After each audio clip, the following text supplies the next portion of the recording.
Welcome back, headbangers. Today, I'm spinning the wax with William von Ghould of CREPPER, and we're listening to Meat Loaf's Bat Outta Hell. Don't go anywhere. It all starts right now.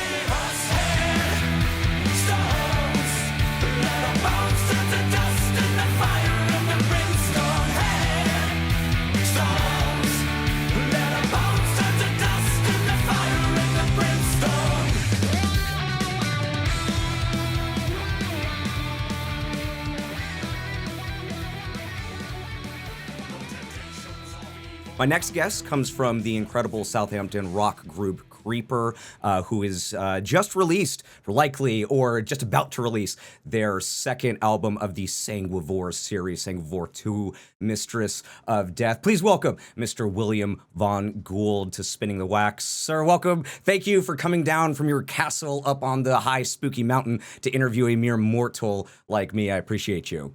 Thanks for having me. That's what a great introduction, John. Thank you very much, man. Yeah, you're very welcome.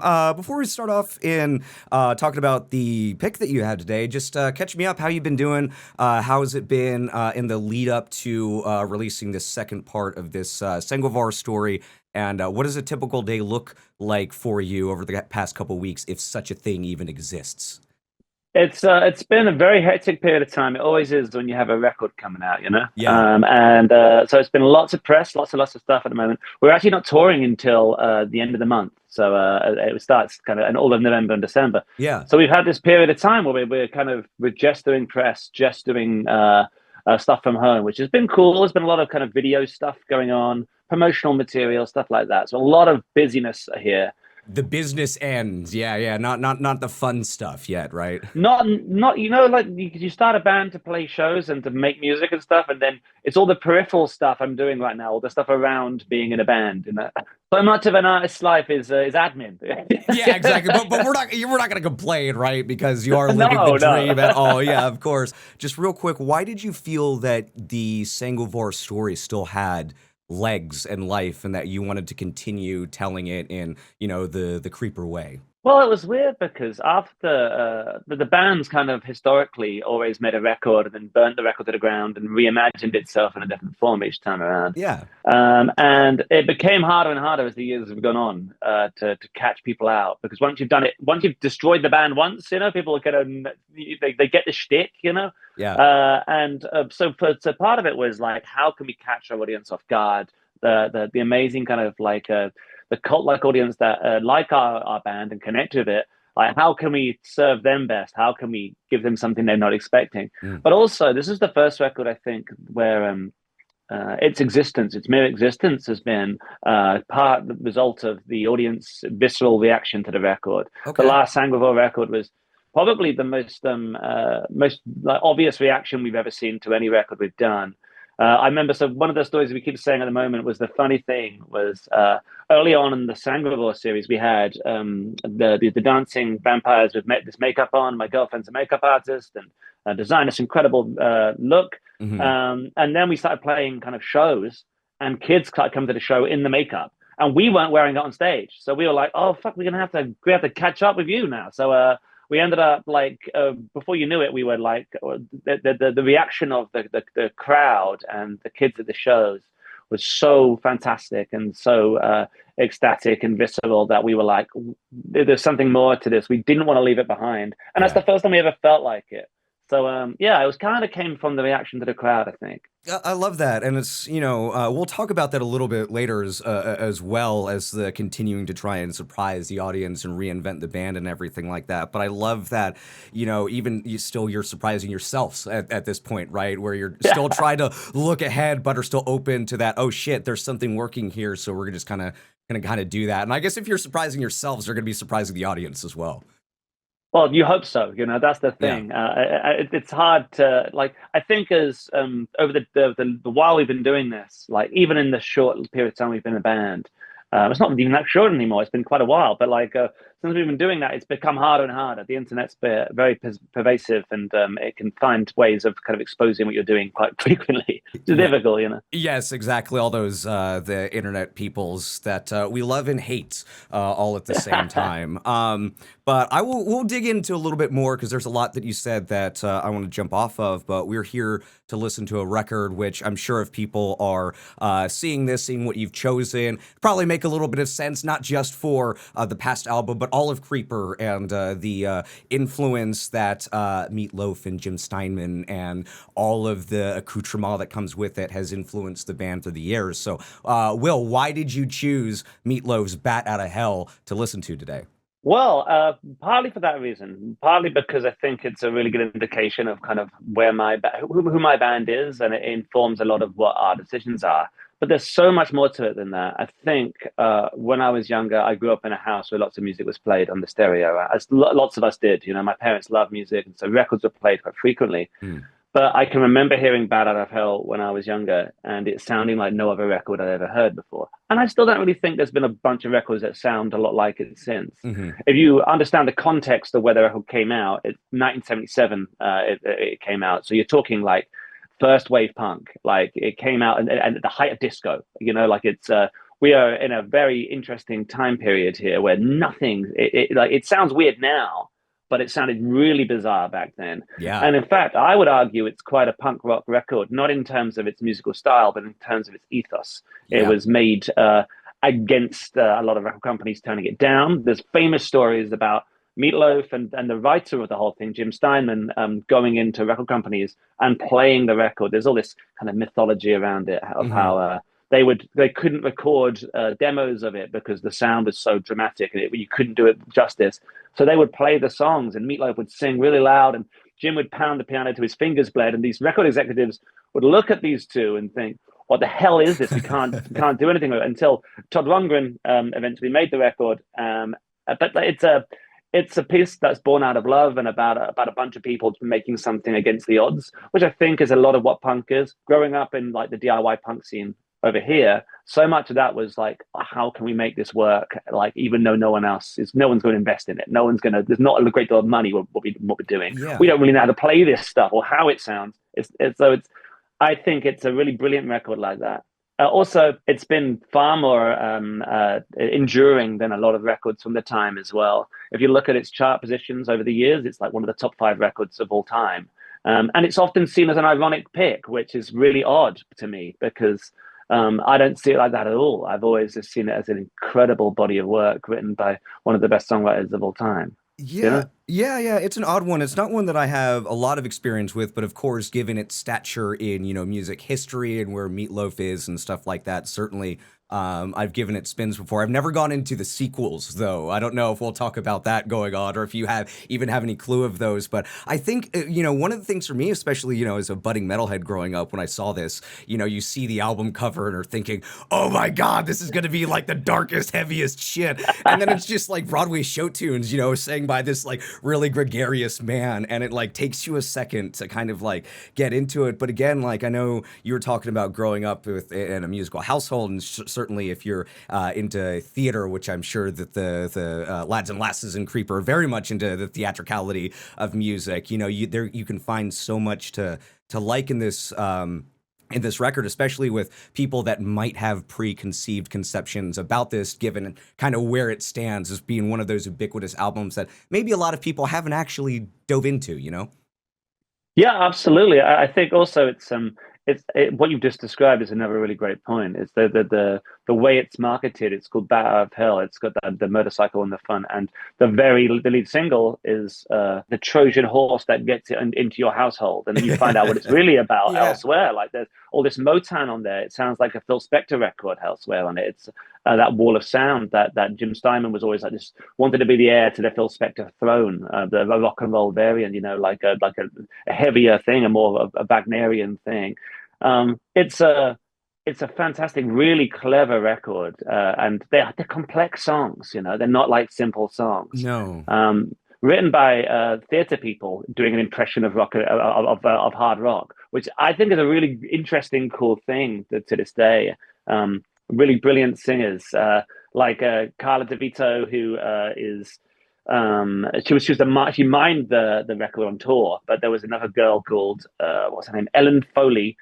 She was on she's the song Paradise by the Dashboard Light, you'd know. Yes. But so like just incredible singers basically throughout. Rory Dodd as well, like he sings lots of Jim Steinman's work. And there is a great sequel that no one talks about as well from this record. Obviously, you know, Bat Out of Hell 2 that came out in the 90s. But there's another record that Jim Steinman wrote for Meat Loaf, which if you've never heard this record, man, you'll like it. If you're into any of this stuff, it's really interesting. Yeah, please. My knowledge of Meat Loaf is very cursory, like Rocky Horror Picture Show, Bat Out of Hell, Oh yeah, you know, Fight Club. That's just about it, you know. yeah. I think that's true of a lot of people, you know, and it's a really fun world to dive into, you know, like Yeah. so the guy behind this record really isn't Meat Loaf at all. It's a guy called Jim Steinman, who you'll know he was a producer on a bunch of the Floodland era Sisters of Mercy stuff, and Yes, you'll know, yeah, incredible. he's Bonnie Tyler, does all this amazing work, really interesting producer who sadly died a few years ago. But he made this record. So basically, the story goes, they made this Meat Loaf record, and it did so great. But touring a Meat Loaf record like that, it's like singing like an opera singer every night on stage. And trying to tour it like a regular rock and roll band, it just blew his voice out. So Meat lost his voice. And in the meantime, Jim Steinman had written this other follow-up record for Meat Loaf, and he couldn't sing. And so Jim Steinman decided to do the record himself under his own name. And he made this record called "Bad for Good," and it's got all the similar people. Actually, one of the people I just mentioned before, Carla DeVito, who was in the videos for the Meat Loaf stuff before, she ends up singing on the sequel that Jim Steinman made. Jim's voice is not really. It's a very interesting voice, Okay. you know, like on this record, and so it kind of rasps and it breaks, and it's kind of it's a really fun record because you're suddenly hearing a guy who's desperate to sound like Meat Loaf, not sound like Meat Loaf. Yeah. And it's really good for that reason. It's made better for that reason. Really very interesting record. That was in even 80 or 81, I think.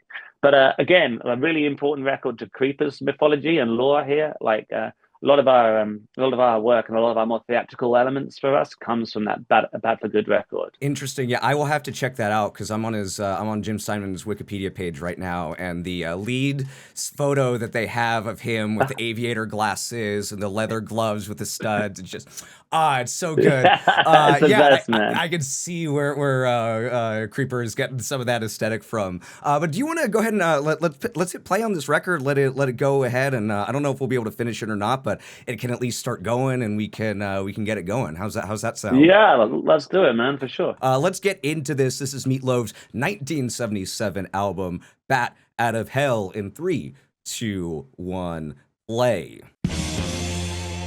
Is this one of those albums that you, like, if you hit play in your mind, can you, like, play it through your brain? You've heard it so much. Oh, yeah. I know exactly where we are. Cool, yeah. Right So now.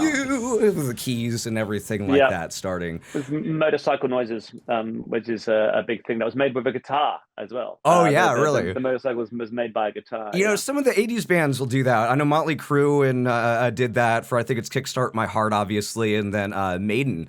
In From Here to Eternity, they have like a little bit. It's like, gentlemen, start your engines, and Yannick Gers is doing a nice like whammy bar dive that sounds like a motorcycle going before he goes into a soul. It's fucking great, man. So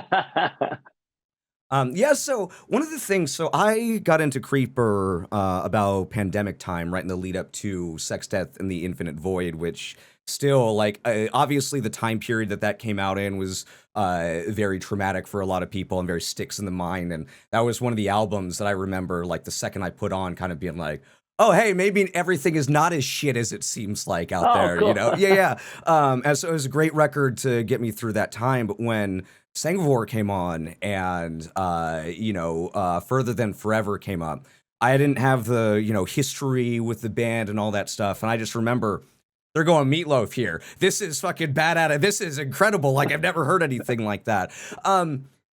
I know that you and members have talked about how big Steinman and Meat Loaf is to just all of Creeper, not even since the beginning and everything like that. Do you feel like there is more, I guess, like wearing on the sleeve influence throughout before getting to Sanguivore, or is Further Than Forever kind of when you were like, no, fuck it, we're just going to dial this up because that's where we feel like we're going?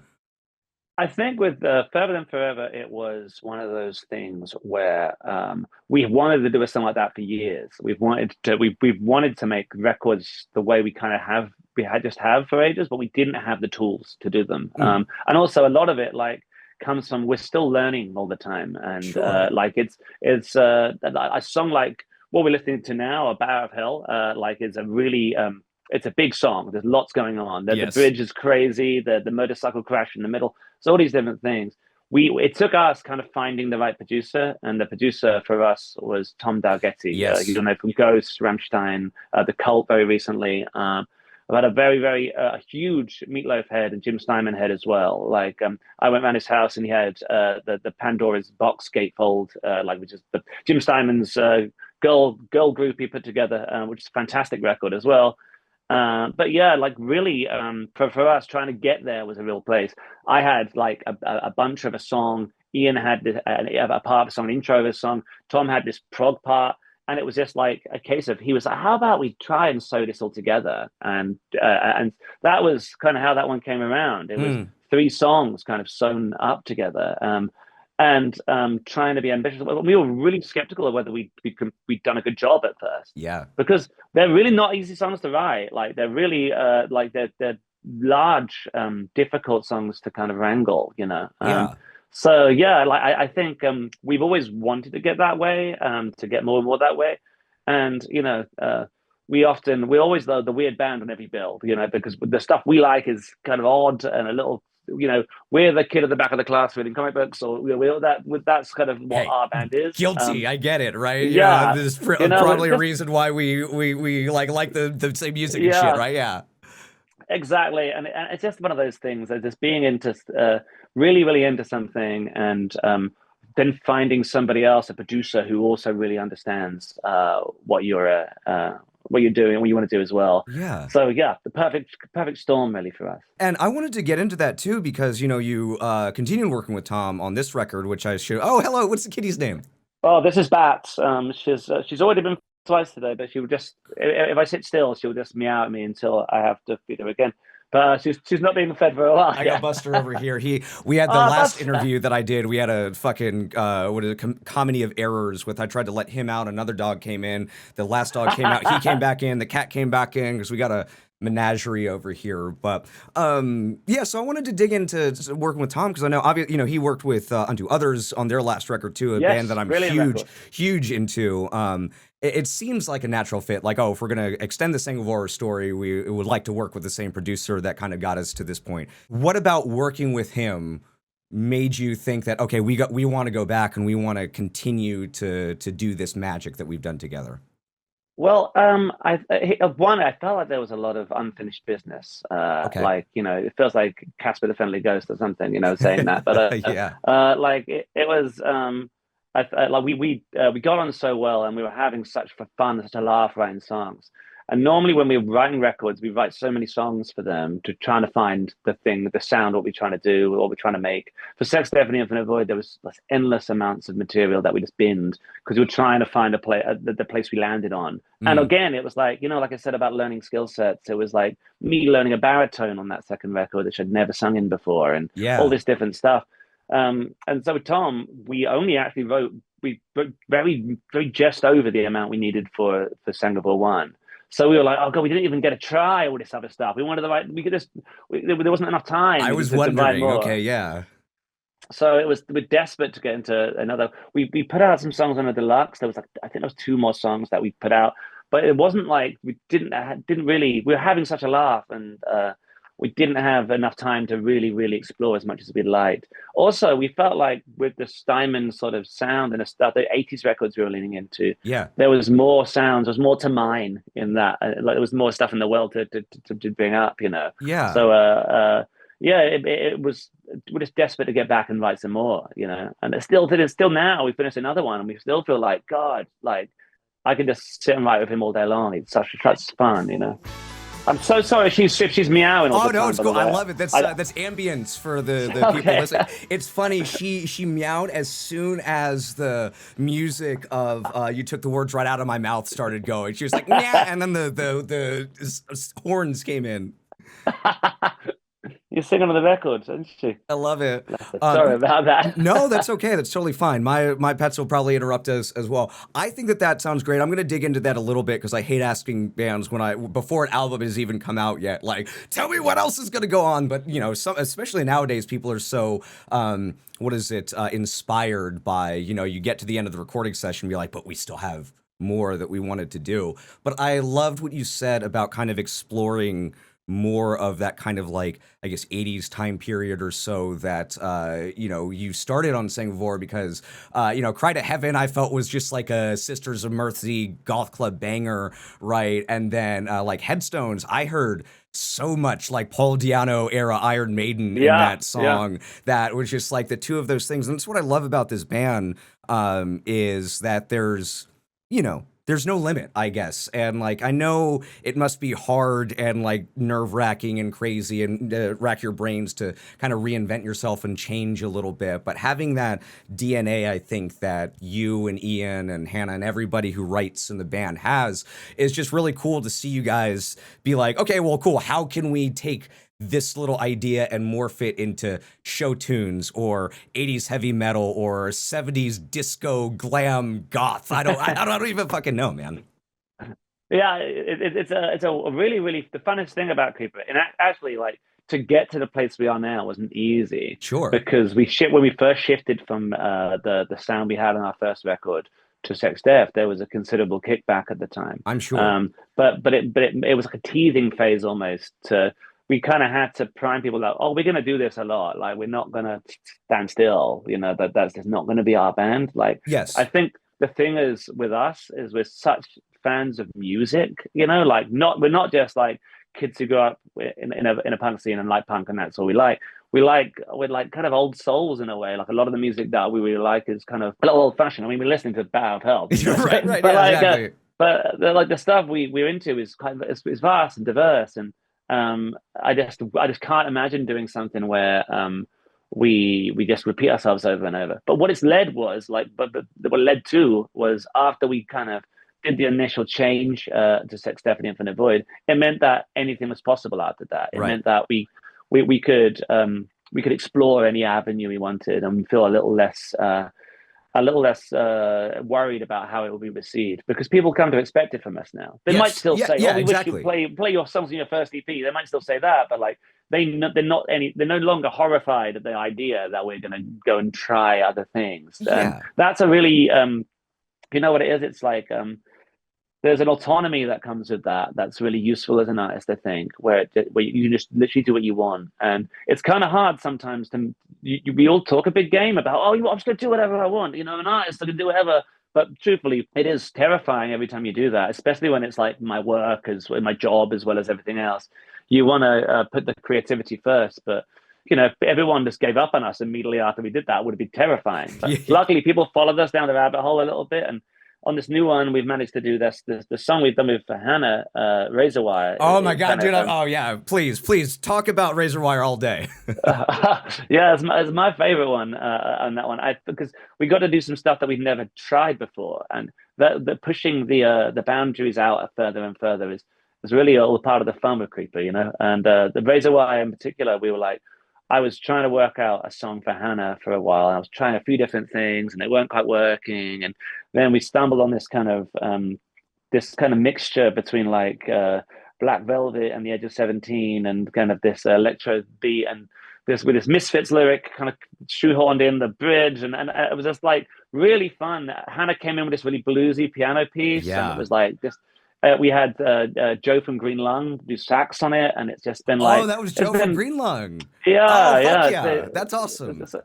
it's been cool. So like it's and our friend Chantel did all this amazing vocal on it, like this big kind of like soul on it, and it's just another example of like an avenue a stone we wouldn't have turned over to see or the muscle we wouldn't have tried to flex if we hadn't have had gone through this period of having to evolve and change, you know? Yeah, I will tell you that the first time I listened to the record, the 1-2 punch of Parasite into Razor Wire, I was just like, what the fuck are they doing at this point? Like now, I'm scared, I'm aroused, I'm slightly horny, I want to dance. Like, what is going on? Because yeah,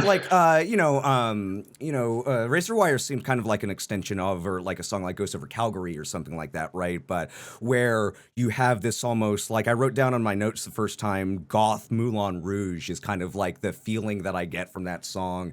And you're right, it sounds like nothing else on the record. It sounds like nothing else y'all have recorded before. But it works. Like, it works in the context of the record. I feel like it's going to work live, and it just has this completely different like vibe and a feel to it that I feel like even kind of like changes the trajectory of the record to start that kind of end that it goes into. Which is, I cannot get enough of that song, my friend. Oh, thank you, John. I appreciate that, man. And Yeah, that's always kind of how we try to we very specifically, and we pay an awful lot of attention to how the track listing and the how it runs into each other. And sure. two sides of a record is very important to us, you know. They have to kind of exist on their own. There's lots of things to consider when we're making these things, so it's lovely that people notice as well. Definitely. And so, but does that go with the two albums together? Like, could you run these albums back to back? And were you thinking, like, how does this album and this track list go with what we've already done with Sanguivore? To a degree, I think. Like, for example, like Pavon Nocturnus is the longest song on the new record, and Bookends with the, yes. yeah, and there's obviously a motif, a lyrical motif at the end of Yes. Pavon Nocturnus that Patricia Morrison reads that references the beginning of the one before. But the idea was that, like, basically, when you sit down to write a sequel, it's something we never done before, and that was exciting in itself. Sure. But it was like, how do we not just rewrite the same record with different songs? We don't want to just open with another 9-minute song, you know, because that was what we did last time. But how about we had a closer, and we kept thinking about this closer where all the band got to. We have such a wonderful group of musicians who play in Creeper. Yes. How can we show off what they do? You know, sometimes you need the singer to shut up a little bit and let everyone play. You know, so it's been kind of it's for that reason. It was just another way to get a long song where we could have a lot of space and movement in it. But this time it's at the end, you know? Yeah. I'm sure, it was funny you were talking about the way that, you kill off the band and then you rise for something new and then people get tired of this thing and all this other stuff. It's October time. My partner and I have been watching the Nightmare on Elm Street and Friday the 13th movies. And, who knows when Sanguivore 6 comes around, you're just going to be, fuck it, we're rising from the dead. Don't ask any questions, everybody. We're just doing it, okay? We talk about this all the time, we make jokes about the Sanguivore in space record, like Jason X, Yes. like where it could be like Sanguiborg, where we're all kind of like Borgs from Star Trek or whatever, Let's like go. we haven't thought that far ahead of it, in all honesty. But like, the kind of naff sequels is part of the fun of it all as well. It's like part of the thing about doing a sequel is so often the sequel sucks compared to the original, and yes, of course. That's a horrible thing we try not to lean into as much as we can. So here's a non-music related question, but I think that you'll have fun answering this. What are some sequels that are better than the original? Oh, you know these already. Ghostbusters 2, Terminator 2. You think Ghostbusters 2 is better than the original? Yeah. Oh man, so. my friend. Okay. Okay, Look. You see right here, I've got the Ghostbusters motif, right? Stay Puffed in my username, right? Oh, of course, yeah. Ghostbusters is my favorite movie. I love Ghostbusters 2. Better than the original, though, man. That's a take. I'm for it, though. I am for it. I think that's one of the ones that I always assumed that was something that a lot of people thought as well. Yeah. I don't know. I will say I love it. Like when I found out how kind of like derived that movie is by other people that aren't like huge Ghostbusters fans, I was like, but Rick Moranis is a Ghostbuster in that movie. How could you be mad about it? I'll tell you what, the other one I'd ask you, like, have you ever heard the lore of Gremlins 2? Where, like, dude, he was trying to like he was annoyed at his own creation or whatever, and tried to give one of the Gremlin when it turns midnight when you're in an overnight flight and all that, all of the thinking behind that. I love that, the idea of that. But Terminator 2, and Aliens, the sequel. Those are the ones that jump to mind. Yeah, There's definitely. a bunch that aren't that way. Like Predator 2, not good. You know. Yeah, Predator 2 not good. I'm a big fan of Teenage Mutant Ninja Turtles 2, Secret of the Oh Ooze. yeah, I'll put that one on over the that's original. good. That's a good choice. Yeah, yeah, yeah. We are in All Revved Up with No Place to Go right now, about 2 minutes in. We got this like dun, Ah. dun, dun, dun, dun. This like, this is almost like a honky tonk Roadhouse song, kind of getting back into the way that the songs in this just move all over the place, from like rock and roll to kind of like a little bit, almost like a touch of country, like in this song right here. Yeah. You can see like the line dancing with the country boots or something like this here. Like well, it's funny because this record, like Max Weinberg played on this, Yes. from the E Street Band. Yes. So like like, and I always think you hear a load of Springsteen in these songs as well, and like anyway, but I think there's that kind of Motownish feel to a lot of this stuff as well, which like. It's just amazing when you like. There's some great videos actually online of them listening to the stems of this record, and you can hear all the different things that are going on. Hearing all the parts soloed, all the chimes and the bells. I and love everything. that shit, dude. So cool, man. Yeah, dude, I love that shit. Fucking awesome. Yeah, we got the saxophone solo right here. You know which one it is. Yeah. There was a Nevermind documentary where I think it was Steve Albini maybe was going through, and he was at the table having, he was doing all of the harmonies that Kurt was doing, and then he singled out the harmonies that Dave was doing over Kurt singing and stuff like that, and then he zeroed in on the recording of Something in the Way, and it's just like, oh my God, like, yeah, it just gives such a, I don't know, a power, I think, sometimes. Sometimes you think that, you hear the stems are just like a one vocal track or something, and it's going to sound like minuscule or something like that. But with artists like that, I can imagine it just sounds like screaming out from the speakers.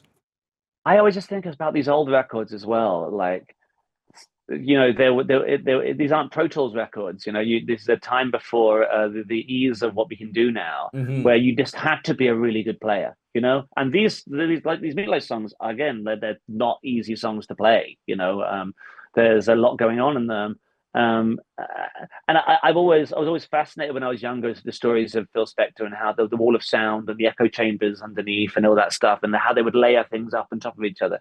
And I think this record's got a bit of that quality to it as well, where things kind of mush around, and it does feel like it's kind of really arresting wall of sound when you listen to it. I still think it's a really magic thing. Yeah, one of those ones that you can listen to it 100 times and still find different things depending on what you're listening to and what you're paying attention to. 100%. Which I also, speaking of, some of these songs are kind of long. Some of these songs, have a lot going on. I can't imagine what it'd been like, that saxophone. So we fucked up. All right, we got to run it all the way back and start. We're going to punch in right now. Go. Like, can't even imagine. Yeah, can you imagine? Like honestly, it's making records that way just seems like such a headache. Yeah, musicians nowadays don't know how good, maybe they do know how good that they've got it made, which is always funny when people are like, I respect the hell out of it when they're like, no, we want to record this album in like an analog way. We want to go back to the early days to have that warm tone and stuff like that. And this usually comes out sounding pretty good, but I always hear it's a big pain in the ass when people decide to go back and do that. The one thing I do always think is I do think records sound better from really great performances that are natural. Yes. Because you can hide behind a lot of stuff these days. There's easy ways to chicken out, but when you hear something that's got to feel like that's a really special thing. Still, I think that's again like why these records sound so good, because they're all brilliant players all playing together. Of course, that's going to make a fantastic record. 90% of the work's done already. And you also want to be able to play that shit live too, especially like if you want to be a touring band and everything like that. If you're hiding behind quantized drums and auto-tune and like all that other stuff, you get out on the road. And especially even with talking with bands that do layer a lot of stuff. I mean, CREPPER is doing this as well, but I talk to a lot of like heavier bands that are post metal and stuff like that just have fucking dozens of channels all around and stuff like that. And even those guys will be like, no, we still want to make sure that it doesn't sound thin or like we're cheating the audience when we play live and they see a completely different band. But you can imagine that if you saw this with the fucking 20 people up on a stage, that it would sound like this. Yeah, you know what? Like I always say, I don't think there's too much shame in like especially like modern metal bands doing that stuff. I've never really been averse to people kind of using that stuff. Like Sure. also touring's more difficult now than it's ever been. You know, Yeah, like there's being an artist these days is less money than there's ever been historically as well. You know, like we're all being completely stiffed by streaming companies and all sorts of stuff. of You know, it's just course. the nature of the world. So not bringing a 20-piece band on tour is a very expensive thing to do, and you Yes. know. So I understand why people don't do it. But there were some amazing videos of this record being toured early on, and Steinman being in the live touring band still, Hmm. which is some of my favorite stuff to see because he's just such an incredible pianist naturally anyway, and he was obviously in the musical theater world right before all this. Yeah. So him like so the band with two backing singers, Carla DeVito and Roy Dodd and Jim Steinman, like this incredible band of musicians and Meat Loaf at the front. Also, what an unlikely hero for the '70s. You know, like Meat Loaf. He didn't look like the rest of the people on the screen those days. You know, Hmm. he was like kind of the everyman. You know, it appeals to lots of people. Very much so. It reminds me, you know, it's like a lot of great films and comedies from the era that had very similar sorts of characters. But in music, there was a humor to what Meatloaf did. You know, it's like in Paradise by the Dashboard Light. There's this back and forth. There's a really great video actually of them performing that on the Old Grey Whistle Test, which I don't know if you're familiar with.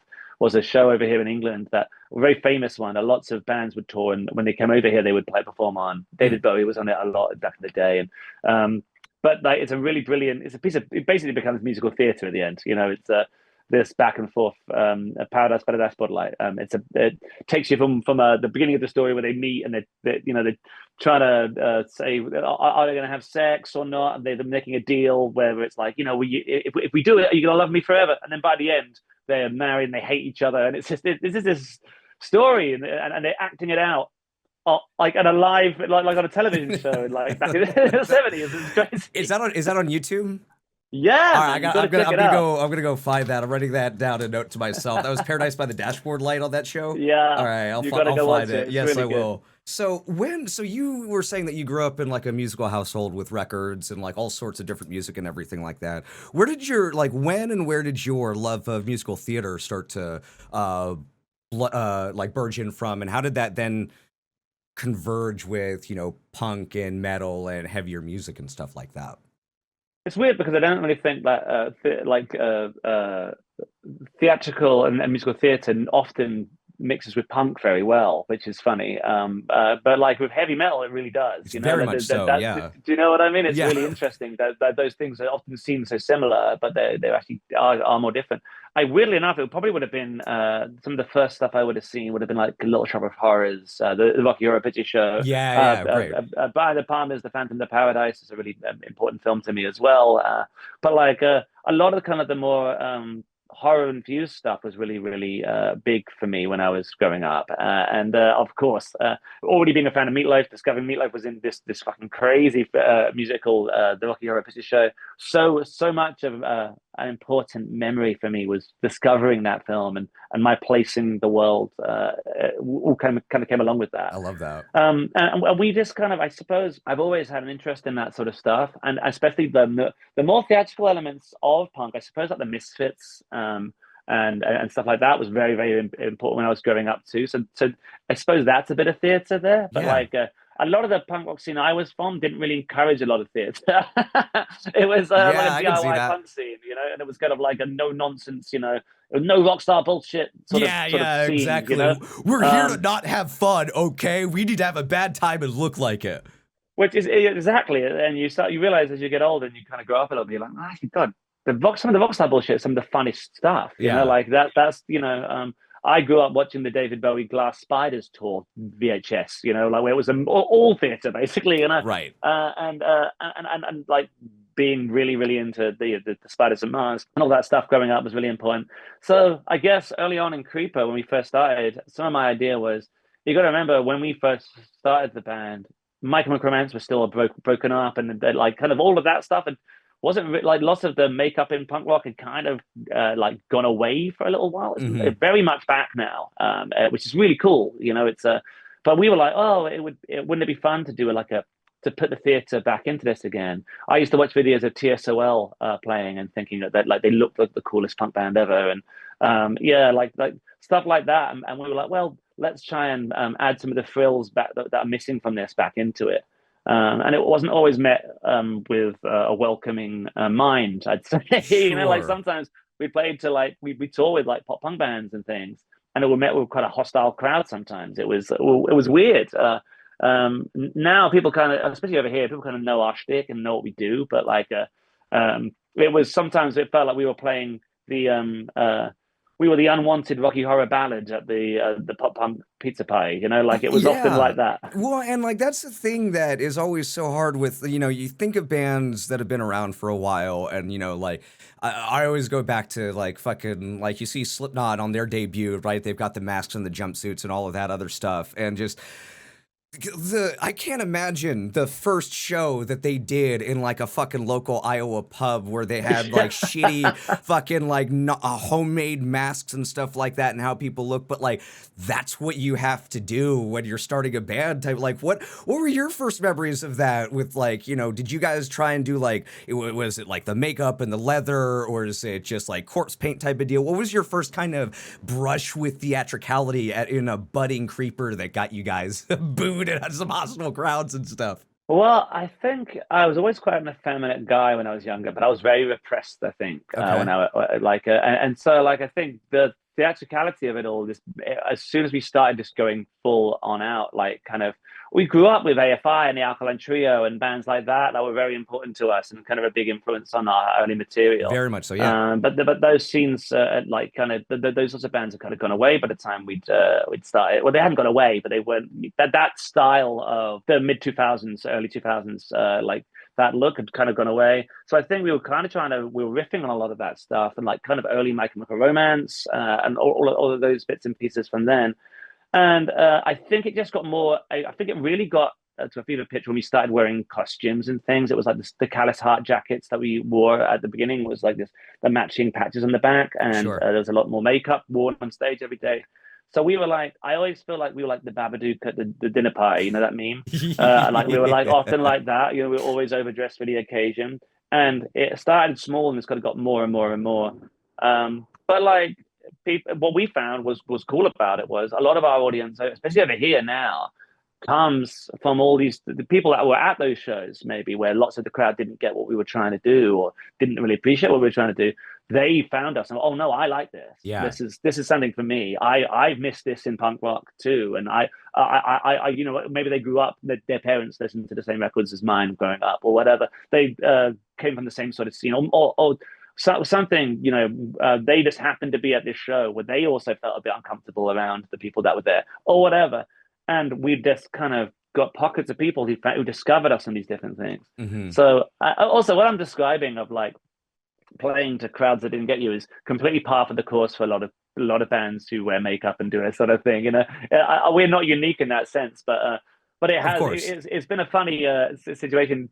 Going from then to now is really funny to look at because now we're in full vampire corpse paint every day, Yeah. and on tour it never really washes off. It's like you scrub and I come home and I'm kind of gray around my chest still. And I guess it makes it easier when you have the 6 days no back to back. So fuck it, we'll just leave the makeup on. Just leave this stuff on. Yeah, just paint back over it. Yeah. I think that getting into finding your people, I guess, and like the cult following that Creeper has had, I just think to that aspect of there's something about your music and the way that all of you express yourselves and the music that you write that gets people that were the awkward kid in the back of the classroom finding that space where they finally feel that they belong a little bit, even if it's just for like an hour at of an October night or something like that. Yeah, I think that's a lot of the time kind of our mission statement. Like it's and it's kind of been that way for a while to create like a space of escape. Yeah. A lot of the time it was for me growing up, and it's funny talking about this record as well because this is certainly one of them. Records were a big escape for me, and a lot of the time, if you're in a difficult position or you're going to school and you really fucking hate school or whatever, I could put my headphones in and just zone out, and it would do that magic that only music can do. Yes. Where it takes you to a different place, no matter where you are. If you're in the bus, whatever you're doing. And now our main focus is making something creative and artistically accomplished, like in terms of like we're not going to the hottest producer and trying to make a pop punk record to sell on TikTok. Like Yeah. that's not, no shade to people who are, but like it's just not our band. Our band is always going to be a bit difficult and a bit awkward, and we're going to try things and do things, and they're all going to be theatrical, but they're going to be in maybe different shades of that.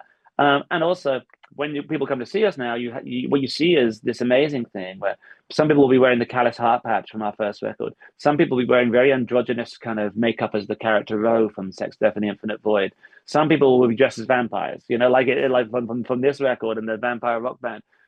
We've yet to see the Mistress of Death cosplay yet, but like I'm sure that's coming. Now we haven't played any gigs since she's been announced, really, but allowing a place, much like in the same way of the things that were important to me growing up, like Rocky Horror or something similar like that, where you dress up and you go and see a show, and for 2 hours you forget about the stuff outside. I Yeah. mean, Gene Simmons used to say it about Kiss. He wouldn't want anyone thinking about the traffic outside when they were at the Kiss show. They're just enjoying that moment. Yeah, And that's dude. really what we're trying to accomplish on a small level.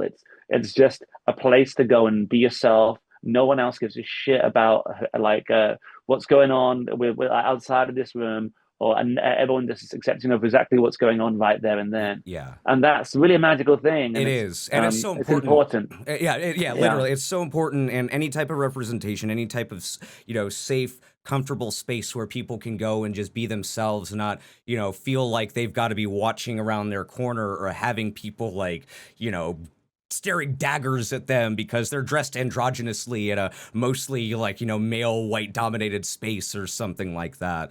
And I just think it's cool to see. I saw you guys in happened to just be in Glasgow when you guys were coming through last year with the Nightmares, and I was able to catch that show. And exactly what you're saying, people coming, you see all these eras of Creeper, which now and in the future is going to be like, who knows, the different styles and shades that are going to be popping up if you guys do like an evil clown fucking album or something like that. People are going to come in their clown cosplay. But it's just really cool to see, and especially talking about the theatricality of heavy metal and a show and a place where you just it's an event and not just like, we're going to go see a heavy show and stand like this for a little while, which, hey, I love doing that. I am not knocking that in any way, but there is just something a little bit different, like what you're saying is like going to an event, dressing up, or knowing that you're going to be in this place where you're going to see a spectacle at a show and a lead singer is going to get beheaded. There's going to be people acting stuff out on stage. There's going to be lights and fog and all of that other stuff, which is very hard. And obviously with budgets and touring and just, ideas and hard work, it's not everybody can do that. But I appreciate the space that you all have carved out trying to do that, bring that Alice Cooper magic back to a music world that I don't think has a lot of that right now, No, thank you, John. I appreciate that, mate. Like it's one of those. Truthfully, that's kind of part of the thing with the mission statement again as well. It's sometimes I feel like in the last few years, and it's why we pivoted slightly over the years. I think, especially to what we do now with the internet, we got very sick of seeing other bands online. Just everything was like, we're stoked to announce this, and it was all this. It was all this artifice, but not recognizing that what you were doing was you're doing a pantomime, And with us, we've started using a Dacia online back on Sanguivore I to poke fun at it, because the rock and roll should be fun. That's the ultimate goal of all of this. The goal is like to be fun and to be something that you enjoy doing. And we all hate posting on the internet, for God. All of us are terrible at it. But it's fun to do it around with Darcy. It's fun to do stuff with her, and with the music, it's so much more fun when we can laugh at ourselves. Because we're dressed as vampires for a living, Right. That's what we do. Yeah, you have to know, you have to be in on it, and that's the thing too. I mean, in this day and age, you can't take yourself too seriously, and you have to be in on the joke and laugh at yourself, because if you don't, you become a fucking like John Schaefer, and then you're at the storming of the fucking Capitol doing that, because you have to laugh at yourself and have some fun and realize it's okay to be silly and embarrass yourself a little bit and have some fun, you know, because I feel like nowadays, especially, you know, growing up in the 2000s, where showing emotion or like you were talking about being a little effeminate or not the pinnacle of a like a tough guy man, dude. It's just like you were looked at weird if you were anything weird like outside of that. And now it's just like, fuck it, man. I'm not, why would I care about that? Because that's just making me not feel good about myself, and also teaching other people to not feel good about themselves and not be their authentic selves. So yeah, it's so fucking important to dress up like vampires and make people laugh and have fun, you know? Well, you know what? I like it. It's one of those lovely things. I think all of the, as you get older, you know, you do that thing when you're younger, you try to work out what friendship groups where you fit in or whatever. And so, over time, you just start to wean out the people who just kind of, that you've somehow carried along you your life that has been actually quite mean and like awful. And so now it's great. Like it's a great place and time, I think, for us, where as we're all getting older, it's like, we know exactly what Creeper is. We know exactly what it does. We love the people around us are good people, the people who work with us all the time. The huge collection of people who help Creeper exist Yeah. are all people that we trust and love, and it's a special thing, you know. It's and we're really lucky to be a part of that community ourselves as Yeah, well, you know. I would say that that's probably the one of the hardest things is just finding not only just like bandmates that you can enjoy being around or just tolerate being around for a while, but then also the auxiliary people that help, you know, the crew and the PRs and the management and everything like that. Just finding those people that, you know, celebrate you for you and support you rather than trying to beat you down or, you know, make you feel like shit because they feel like shit or something like that, you know. That's very true. I'm glad that you have that. I am watching the time. I know we have a little bit left, so this album is actually winding down right now. So for the last question, it's kind of a double thing. It doesn't really exactly have an answer because part of this you may not even know the answer at this point right now. But as Sanguivore II is going to be coming out, people are going to be listening to it and you know, putting their own stories and following through the lyrics and the storytelling and the music and everything like that. What do you want them to take away from this record and I guess all of Sanguivore? And where do you think Creeper goes next after this, if you have any fucking clue? I would like in an ideal world. I like to think of it as something that is for fun and an escape to listen to. That's what we were kind of mentioning before. Like the wish is that like if you're into the sort of thing that we do, and like maybe I always say Creeper's for anyone, but it's not for everyone. You know, that's what we always say. You know, Sure. I but love that. Yeah. if people are like, if you like the sort of stuff that we like, and you find something in this record, if it's something that helps people in any sort of way, kind of escape the day to day and exist in a really silly fantasy for a little moment at a time, then the record has done its job. That it's what it's there for. It's been created by lots of people who very much love the project and are making something really, really outrageous a lot of time. Yeah. That's definitely larger than my real life. You know, it's a fantasy, and in the same way, when I remember when I was little, when every time I felt overstimulated, I used to watch The Labyrinth with David Bowie, Of and it would just course. always calm me down. And I remember lots of times when my parents are leaving to go out together, and me and my brother in or whatever, we watch The Labyrinth. And I hope that this record does a similar thing that did for me when I was younger. It just provides a place to go and exist for a moment, if only a moment, to kind of forget about things and enjoy something a bit more extraordinary. As far as what we go next, well, I can't tell you that. Yeah, I? exactly. So then I I'd know. be revealing my hand. I tried.